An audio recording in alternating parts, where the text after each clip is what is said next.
My name is Emma. My husband Lucas and I have been married for almost 2 years. We originally met through our work, and we started dating soon after we met each other. In our second year of dating, Lucas proposed to me. I said yes because I had longed to have a family, but also I was already 32 years old when he proposed. My friends and colleagues around me were gradually getting married, and I might have been feeling a little rushed. I loved Lucas, and I was sure if I married him, I would be able to build a happy family with him because he was always so kind and cheerful. However, about 6 months before we got married, my husband's father, the man who would have been my father-in-law, passed away. He had been suffering from a chronic illness, and I heard he wasn't in a very good condition. At that time, we had already started making plans for the wedding, and my husband and I were both surprised and upset. After discussing it with my husband and his family, we decided to go ahead with the wedding as planned. But I guess the shock of losing a family member was still too much for them. Lucas was busy with his work, but he kept coming back to his parents-in-law's house because my mother-in-law was very exhausted after her husband's death. Lucas was worried about her too. I had seen her a few times, but after losing her husband, she couldn't even eat. So my husband visited his parents' house every day to take care of her. I was also worried about my mother-in-law, so I sometimes went with my husband, but my mother-in-law was in a rough condition to talk to me. 1 month before the wedding, my husband made a proposal to me. If things continue as they are, my mom may go crazy. I'm thinking of moving in with her when we get married. So, what do you think, Emma? To be honest, I didn't know what to say. It's not that I don't like my mother-in-law. I know that my husband is worried about her so much. But it's a different story when you are asked to move in and live with in-laws. Let me think about it, okay? I told him that and asked him to give me a few days to think about it. I talked to my parents and thought a lot about what I should do. As a result, I came to the conclusion that living with my mother-in-law would be the best way for me to spend my days with my husband, whom I loved very much. To be honest, I'm not so sure I'm keen on the idea. But even if I start a new life with my husband, he will continue to worry about my mother-in-law. And if my husband has to go to his parents-in-law's house as often as he does now, even after marriage, I thought it would be better for us to live together to start with. My husband was very happy when I accepted to live with mother. Thank you so much. Mom will be very happy. His face lighted up, and it made me happy too. In fact, when I went to my parents-in-law's house before the wedding, my mother-in-law said to me, I am sorry, Emma. You have to live with me all of a sudden. But thank you. I'm glad you are going to be my son's wife. That's what she said to me. I knew that my mother-in-law was a sweet person. And because she raised my husband, I thought Lucas was, of course, a wonderful person. So I wasn't too worried at this time. I didn't know that my life with my mother-in-law was about to start like that. A few days after we went to my parents-in-law's house to say hello, we had a successful wedding ceremony. With the blessings of many people, we became husband and wife. The next day, we started preparing to move to my in-laws' house in earnest. I was also working, so I was busy every day. But after we moved in, my mother-in-law became cheerful day by day. She always prepared meals for us on weekdays because she knew we were both working. She also does the shopping for us on a regular basis. Mom gets so much better now. I guess it's hard to be depressed when you have someone to live with. My husband seemed very happy to say that. Seeing such a happy husband, I couldn't help but began to smile. One day, after about 2 years of such a smooth, cohabiting and newlywed life, it was a sudden event. I happened to take a weekday off to use my paid vacation. I usually leave the housework to my mother-in-law, so I decided to do it all by myself that day. As I was preparing for lunch, she spoke to me from behind. "Oh, thank you, Emma. I'll help you with something too." "It's okay. I always leave it to you. Please, let me handle it today." "Oh, really? I'll be happy to then." While chatting with my mother-in-law, who was as friendly as ever, I prepared lunch. And when it was ready, I put it on the table and we sat down to eat. Then, my mother-in-law opened her mouth. "Listen, Emma, this may not be the best time to ask, but I wonder if you can have a baby yet." "Excuse me?" She suddenly asked me a question I never thought I'd be asked. The side dish I was holding on slipped out from between the fork. Seeing me like this, she continued. "Well, you've already been married for a year, and you still can't even have your first child?" That's what she said, and I was at a loss. "It's not that we don't want children, but I didn't happen to be pregnant yet." "Well, Mother, they say that children are a gift, and I'm letting my timing and Lucas's timing take care of itself." When I replied with a smile, my mother-in-law's face instantly turned grim. "Timing? What are you talking about? You have to have children while you are young. Do you understand?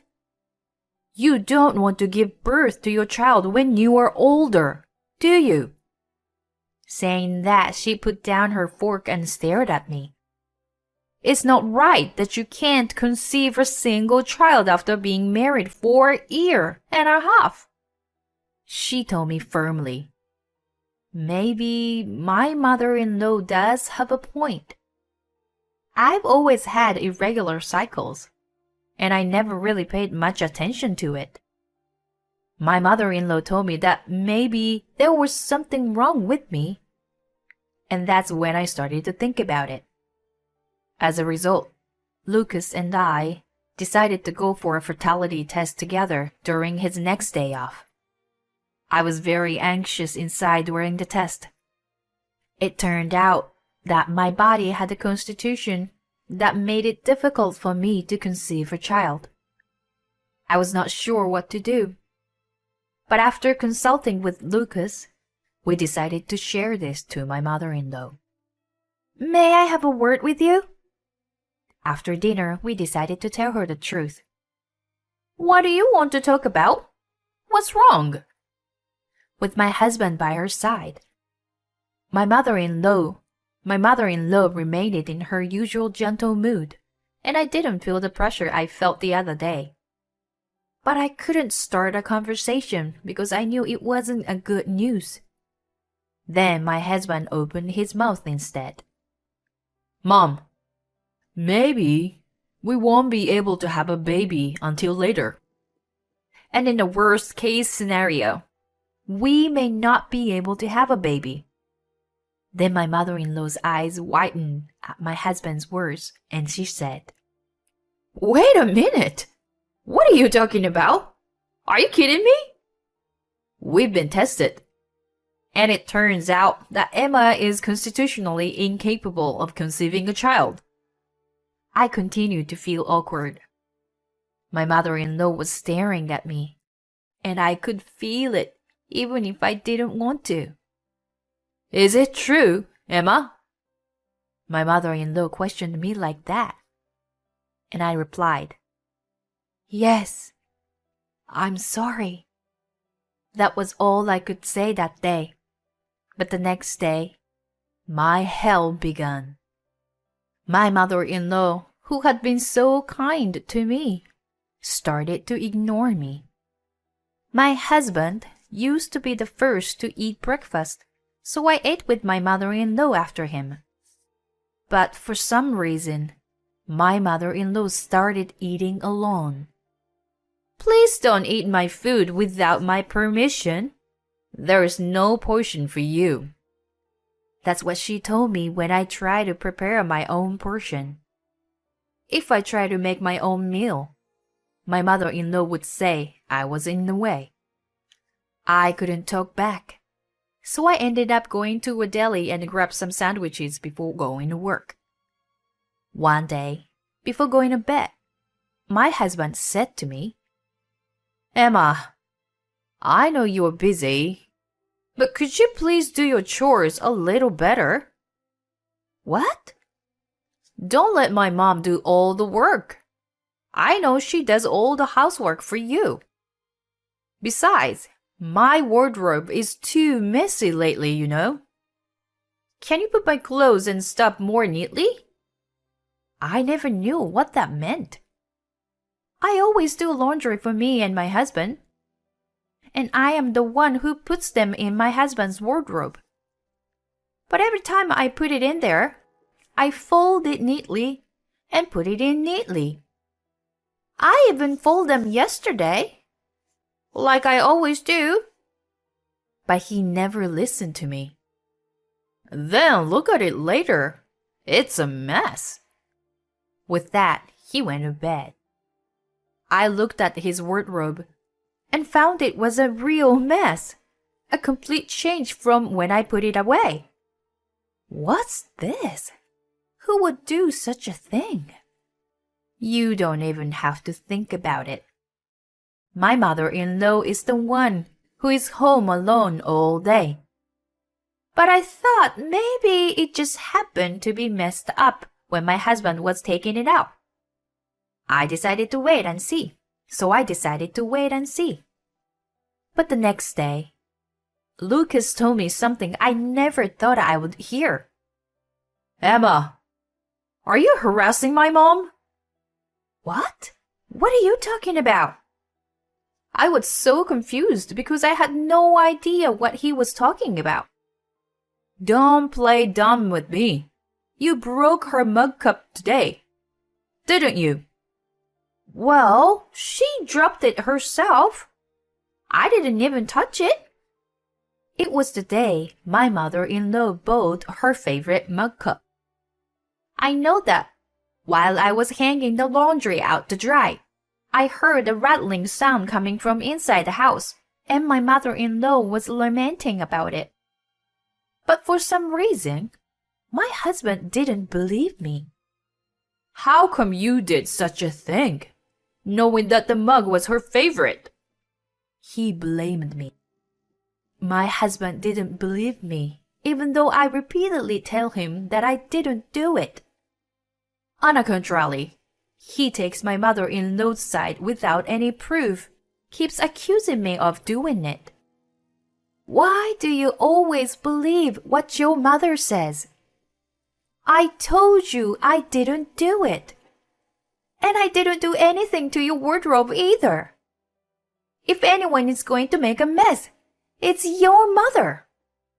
I'm the one being harassed. Why can't you see that? I got emotional and told him like that.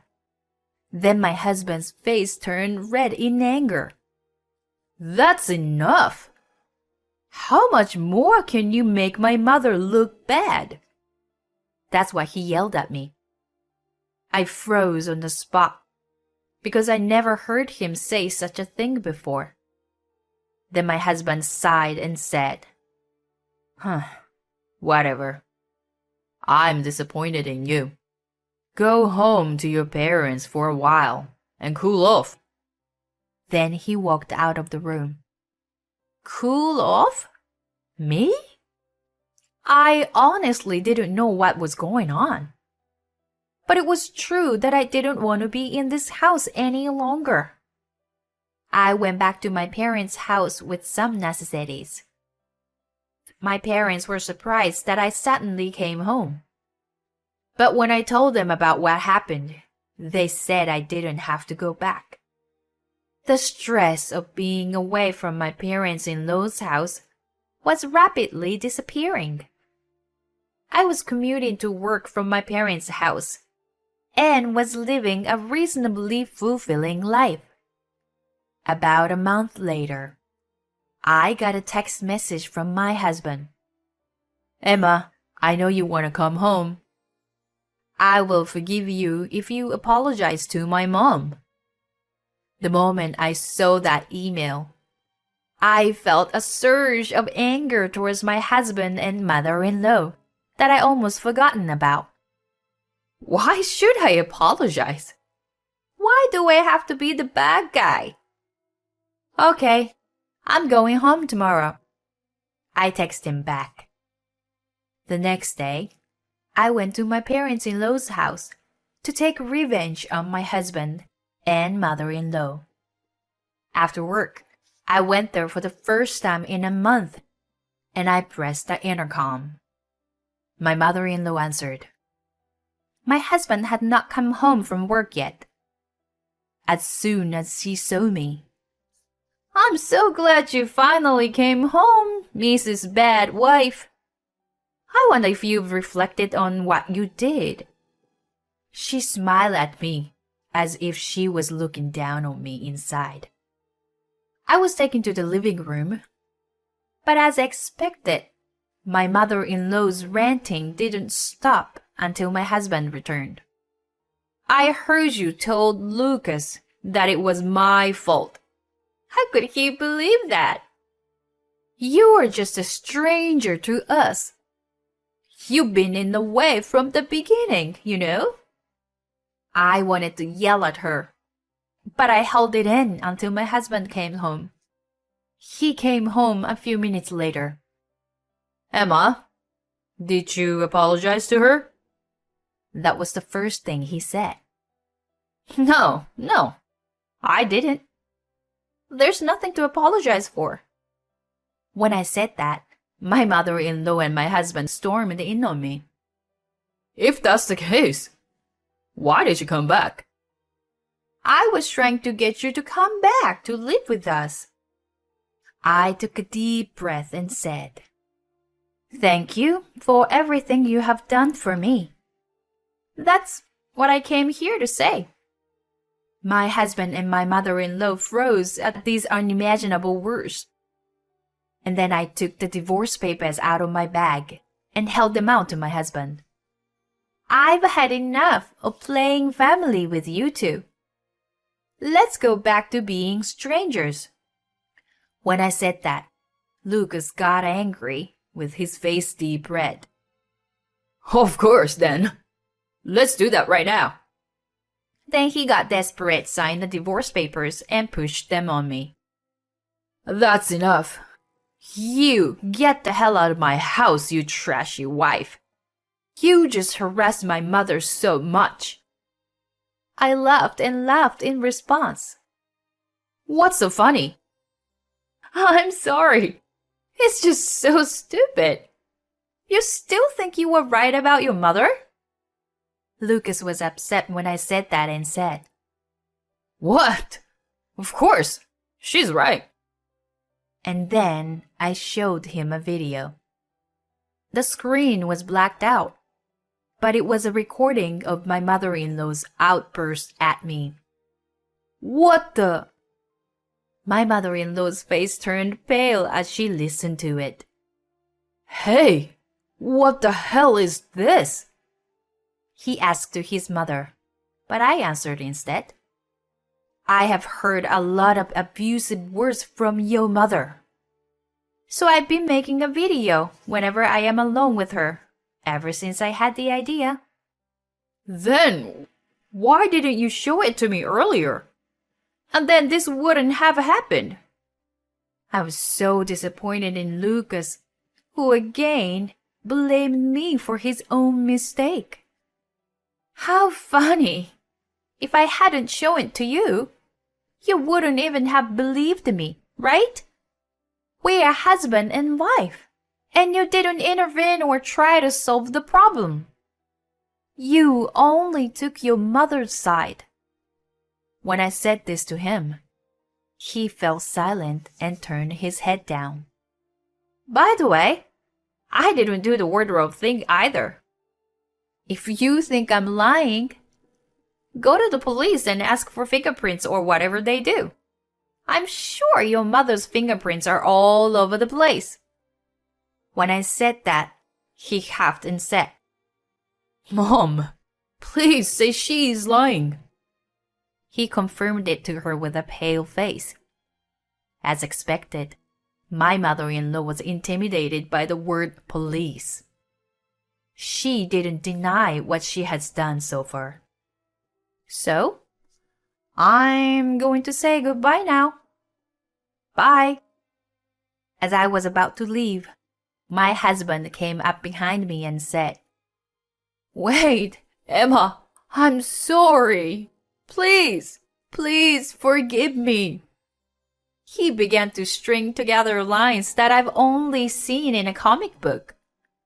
But my feelings have not changed. Be good to your favorite mother.